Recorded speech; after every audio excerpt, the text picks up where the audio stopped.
सकते हैं। खाला जान मेरे लिए एक रिश्ता लाई। लड़का नेक, शरीफ और पढ़ा लिखा था।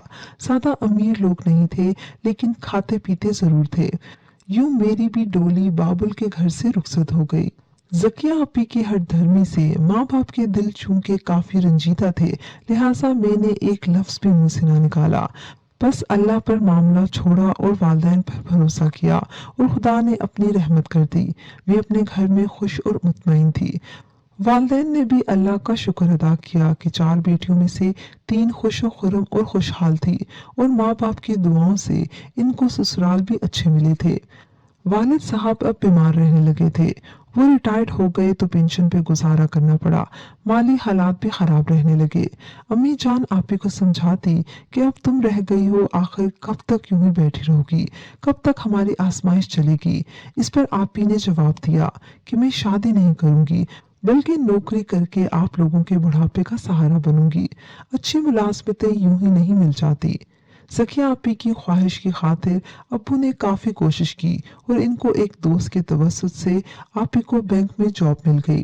वालिदैन बेचारे ठंडी सांस भरकर चुप हो गए कि बेटी ने अपनी मर्जी कर ली, मगर शादी की उम्र निकलती जा रही थी। दानिया और हानिया कभी कभार अपने बच्चों के साथ आ जाती थी।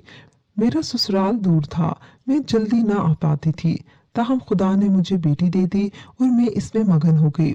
अम्मी अबू हम तीनों बेटियों की तरफ से मुतमईन थे, लेकिन आपी इनके लिए एक खलिश बनी हुई थी। वो अब भी यही कहते थे, बेटी तुम भी शादी कर लो। आखिर शादी ना करने की क्या वजह है? हमारा क्या भरोसा, आज है कल नहीं। फिर तुम्हारा क्या बनेगा? अभी भाई की शादी बाकी थी, क्योंकि वो सबसे छोटा था और इसकी जॉब भी नहीं थी, इसलिए शादी मुश्किल हो गई थी। जहां आप ही काम करती थी, वहां फैज नाम का एक शख्स मुलाजिम था।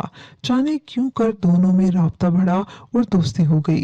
फिर इन्होंने शादी का फैसला कर लिया। फैज कैसा था, कौन था, हमें कुछ मालूम ना था। बस आप ही की वो पसंद था।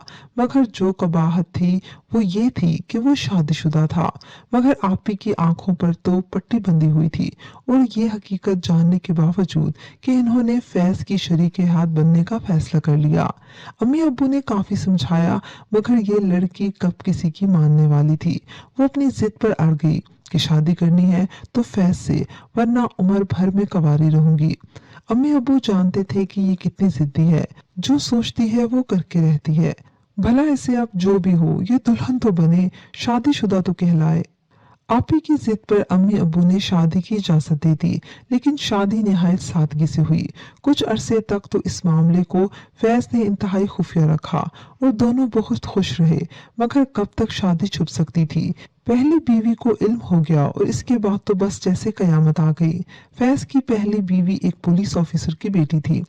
इसने ना सिर्फ शोहर को नाको चने चबवाए थे, इन्होंने जाली केस में जेल की सलाखों के पीछे भी भिजवा दिया था। काफी दिनों तक आपी छुपी रही, और फैज ऐसे गए कि फिर लौट के नहीं आए, और ना आपी की कोई खबर ली कि किस हाल में है। इस गम में आपी ने नौकरी भी छोड़ दी। अब कहती थी कि वाकई मेरा इंतखाब गलत था। वालिदैन ही सोच समझकर सही फैसला करते हैं, हम तो जज्बाती हो जाते हैं, तब हमसे दुरुस्त फैसले नहीं हो पाते। मेरा भाई राशिद उन दिनों मास्टर्स कर चुका था। वो एक होनहार और मेहनती तालिब इल्म था, और सब लोग इसकी तारीफ करते थे, क्योंकि वो नेक और शरीफ था, और लड़कियों वगैरह के चक्कर में पड़ने वाला नहीं था। अम्मी जान को इसके लिए ऐसी ही नेक और सीधी सादी लड़की की तलाश थी। इन्हीं दिनों जबकि अम्मी बेटे के लिए लड़की तलाश कर रही थी, कि किसी ने अम्मी जान को बताया कि तुम्हारा बेटा किसी नेहा नामी लड़की के चक्कर में है, और इसके साथ सैर व तफरी करते देखा गया है।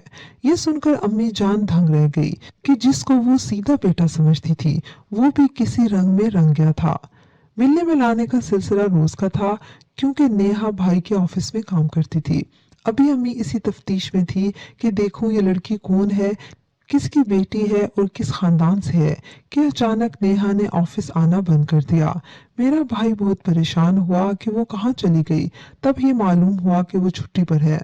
राशिद नेहा के घर गया और दरवाजे पर दस्तक दी, तो अंदर से बूढ़ी खातून निकली जो नेहा की माँ थी। भाई ने पूछा, नेहा ऑफिस क्यों नहीं आ रही? बूढ़ी ने सवाल किया, क्यों, तुम्हारा इससे क्या ताल्लुक है? मैं इसके साथ काम करता हूँ और ये मालूम करने आया हूँ कि वो ऑफिस क्यों नहीं आ रही। इसकी शादी हो चुकी है, बूढ़ी खातून ने जवाब दिया। जब ये अल्फाज राशिद ने सुने तो वो चंद लम्हों के लिए बेसुध हो गया, लेकिन जल्द ही अपने आप को संभाल कर बूढ़ी खातून को खुदा हाफिज कहकर वापस लौट आया और सोचने लगा कि क्या ये वही नेहा है जिसने साथ निभाने की कस्में खाई थी। आज वो किसी और के नाम की मेहंदी अपने हाथों पर रचाकर जा चुकी है। इसके बाद मेरे भाई के चेहरे पर कभी मैंने मुस्कुराहट न देखी।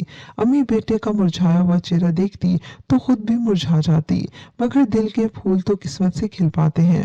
अम्मी कहती थी, बेटा बता दो कौन सी ऐसी हूर परी है जिसकी वजह से तुम इतने गमज़दा रहते हो। राशिद ने किसी को कुछ न बताया, बस दिन भर बुत की तरह खामोश पड़ा रहता। दिल ही दिल में नेहा की याद चुटकियां लेती रहती। अब इसने भी आपी वाला हाल किया, यानी जहां अम्मी रिश्ते की बात करती चिढ़कर उठ जाता और बाहर चला जाता। कोई लड़की इसको पसंद ना आती और अम्मी शादी का कहती तो खफा होने लगता। राशिद को यह भी गम था कि नेहा शादी के बाद खुश ना थी, बल्कि बुरे हालात में थी। ससुराल वाले इसको तंग करते थे, शोहर मारता पीटता था, लेकिन वो मुंह से उफ भी न करती थी, बस दिल ही दिल में अपने खुदा से फरियाद करती रहती थी। नेहा का शोहर नशे का आदी था। वो रात रात भर गायब रहता था। अगर घर आ जाता तो बीवी को मारता पीटता, और वो इसलिए तमाम जुल्म सहती थी कि शोहर का घर ही औरत का असली घर होता है। इसकी दहलीज को पार करके वो आखिर कहाँ जाती। खुदा ने इसको बेटा दिया, वो इसमें मगन हो गई।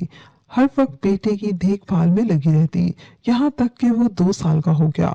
राशिद भाई नेहा की पल पल की खबर रखते थे। एक दिन पता चला कि इसका शोहर ज्यादा नशा करने से फोत हो गया है। मोहल्ले के लोगों ने इसके कफन दफन का इंतजाम किया।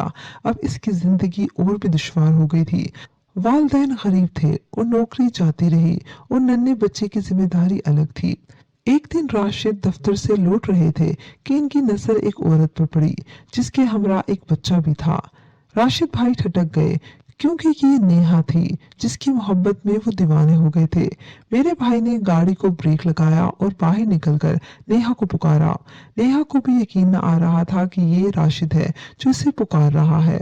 इसने मुड़कर देखा, फिर आगे चल दी, ये सोच कर कि अब इससे मेरा क्या वास्ता, मैं एक शादीशुदा औरत हूँ और मरहूम शोहर की निशानी मेरे साथ है, अब मुझे कौन अपनाएगा। वो इसी सोच में आगे चलने लगी और भाई इसका पीछा करता रहा। आखिर वो नेहा को समझा बुझा कर घर ले आया और अम्मी जान से कहा कि आप पूछती थी ना कि नेहा कौन है, ये नेहा है। अम्मी ने कहा, बेटी जाने तुमने क्या मेरे बेटे पर जादू किया कि इसने अभी तक शादी नहीं की। राशिद ने कहा, नेहा इस बच्चे की खातिर मुझसे शादी कर लो, इसको मैं अपना बेटा समझकर पालूंगा। वो कहने लगी, मेरा देवर बहुत खराब नियत का है, वो चाहता है कि मैं इससे निकाह कर लूं, जबकि मैं इससे छुपती फिरती हूँ। अगर मैंने इससे शादी कर ली तो मुझे यकीन है कि वो मुझे और मेरे बच्चे को मार डालेगा, क्योंकि मेरे बेटे के नाम पर जायदाद है जिसकी खातिर वो मुझसे शादी करना चाहता है। काफी दिनों के समझाने के बाद बिलाखिर वो राशिद से शादी पर रजामंद हो गई। अम्मी अब्बू ने बहुत रोका कि बेटा और लड़कियां हैं, तुम नेहा से शादी मत करो, मगर भाई न माना और अम्मी अब्बू को आखिर बेटे के सामने हार मानना पड़ी। राशिद की नेहा से शादी हो गई, वो भाभी बनकर हमारे घर आ गई। दोनों बहुत खुश थे, लगता था कि ये इनकी मिसाली जोड़ी है। आते ही नेहा ने घर संभाल लिया, घर के तमाम काम काज वो करने लगी। नेहा ने घर आकर 4 चांद लगा दिए थे, लेकिन ये खुशी पायदार न थी। एक रोज जबकि अम्मी अब्बू कहीं गए